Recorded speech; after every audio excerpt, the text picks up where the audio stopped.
We're in question 4 currently, are we? Alright, so here's question 4. We're going to set up the y. So everybody got a y to y equals 4x cubed dx. Did everybody integrate both sides? Yeah. And did everybody get a y squared? And then x power 4. Well, over 2, thank you. And x4. Okay, and then technically x4 over 4, but there's a 4 originally, wasn't there? So the 2 4s cancel. Okay. And you got plus c here. Now, I suppose what they're going to do now is they keep the plus c as the original straight after integration. Cross multiplying, what happens then? You get 2x4 plus 2c. Square root the other, square root both sides, and what you get? 2x4 plus 2c. But there's technically a problem there. Can you tell me what it is? Should be plus or minus. You okay with that? Are you guys straight? You're going to go after question 8 now. And question 8 is the y dx equals the y dx ends up into 2 into 1 minus y squared. Rearrange. It's going to be 1 over 1 minus y squared equals 2 dx.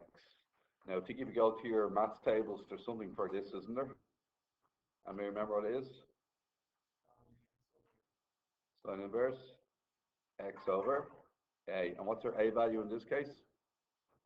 Our a value is 1. Okay. So, when you integrate this, you're going to get a sine inverse y. And then over the other side, what are we getting? 2x plus c. Now, when you bring sine inverse over to your side, what happens to it? It becomes what? How do you move sine inverse to your side? It becomes sine. So the answer is sine 2x plus c. Right, I'm going to do question 6 now. You want to look at. Okay, so question 6. With question 6, I'll bring the sine 2x over y to the other side. I get minus sine 2x over y. I bring the y up, I get y to y equals minus sine 2x dx. So I integrate both sides, and I'll keep that minus on the outside. And when you integrate y, I get y squared over 2. When you integrate sine, you get, what happens when you integrate sine? Negative cos. But there's already a negative on the outside, is there? So a double negative will make a what? A positive, so we're happy enough with that. And then we have to divide by the derivative of the angle, which would be 2 on the bottom. And then a plus c. If we give everything a common denominator, no nonsense. All right, and get rid of the 2's, and we're left with that, are we? And then square root both sides, get rid of the squared, square root, put plus or minus in, and you're done. Okay, I'll do 10, and you guys can probably do 9 after that then. Now, how do we get negative square root?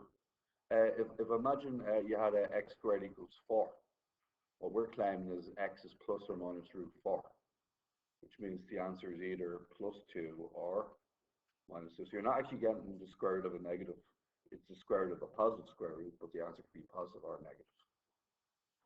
Good question. Now, question 10.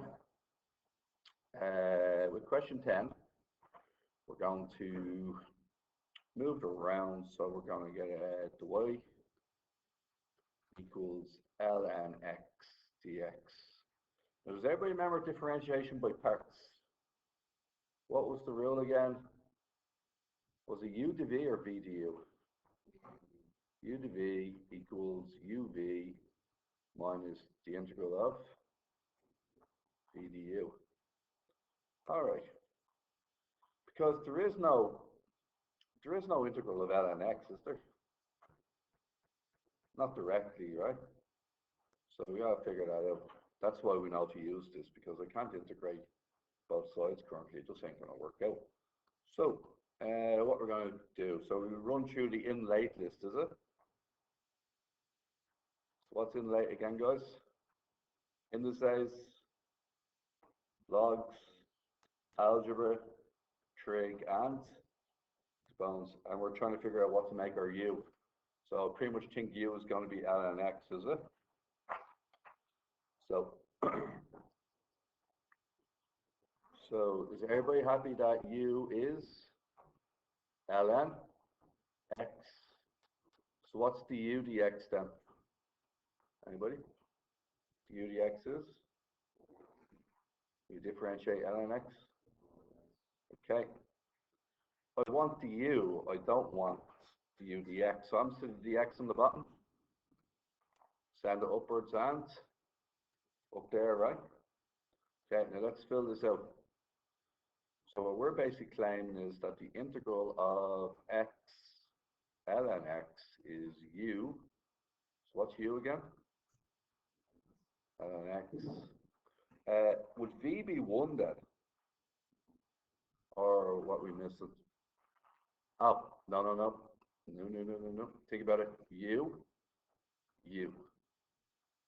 The v, dx. So the v equals dx, integrate both sides. V therefore is x. Okay, it's been a while since we did one of these. Since I did one of these as well. So what's u and v this time around? What? X and x, yeah. I just need to clear a bit of bar space for myself here. Okay. Oh wait, needed that. That was on my way to doing it until that point. All right. So what we're claiming is the ln x to u, and the v is x. So that's x ln x. You okay with that? Minus the integral of what's v again? X, and the du is 1 over x dx. And what's x over x? 1. And once we integrate 1 with respect to x, so would you all agree it's x ln x take away x? And that's that part there done. Now, but I'm going to have to do something with that, haven't I? Because when we integrate it, so if you come back to the original question, before we did all that stuff, we were integrating both sides, and that ends up becoming y. This ends up becoming x ln x, take away x. But we got to remember the original question has to have a c on it. All right, have you done any of them recently, or has it been? All right, guys, I'm going to set this up as y squared dy equals 2x all over x squared plus 1 dx. Now, the general gist for a substitution one is if the derivative of one of them results in the other one, that's an indication of a substitution method. Ever agree with that? So in this case, if I let u equal x squared plus 1, and then we go, well, look, the u dx is 2x. Swing up the dx, and what do I get then? Du is 2x dx.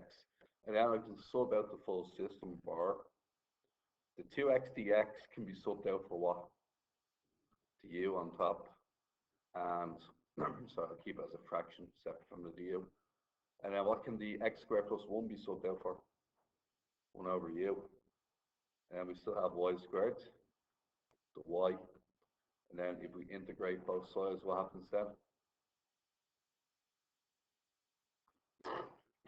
Integrate y squared, you get y3 over 3. Integrate 1 over u, you get ln u plus c. But what is u? We already gave u a value earlier. Huh? It is x squared plus 1. So technically y cubed is therefore ln x squared plus 1 plus 3c. Anybody know how to close this out now? Huh? Oh, the derivative. Oh, sorry, 3. Yeah, thank you. Now, you can cube root the answer, can't you? What you get?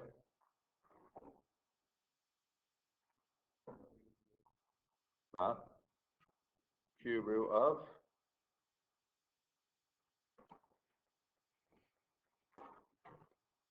You do it that way. Some people might do it this way, where you just delay the c, because you're going to have to do all that square root business anyway, aren't you? Yeah. You're going to do all that square root business anyway, so you just delay the whole thing, and you go, it's only now I'll add in the c at the end. Okay. The market scheme would allow both answers anyway, so you're good to go. If you just wanted to see outside the cube root, but both